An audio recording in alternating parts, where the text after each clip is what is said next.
Sertifikasi tenaga kerja pariwisata ring Kabupaten Badung, kerencanaan jadi kemargiang majang dasa tali pemekarya ring warsa kalih tali selikur. Sertifikasi puniki wantah pinaka pengupaya nincapang kewagedan pemikarya.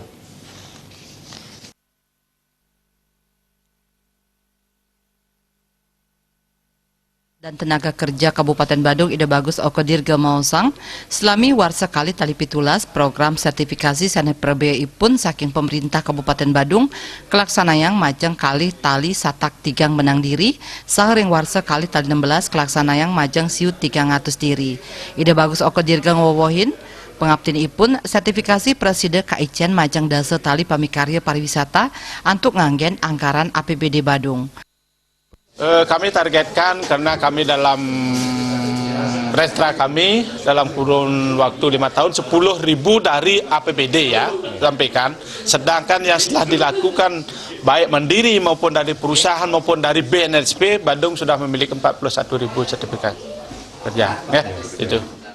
Ida Bagus Okodirga ngawohin program sertifikasi sani ketangiang ring pungkuran puniki wantah pinaka silih tungil pangupaya sajeroning nincapang kuwagedan pamikarya mawinan presiden ngarepin pesaing sareng pamikarya saking dura negara.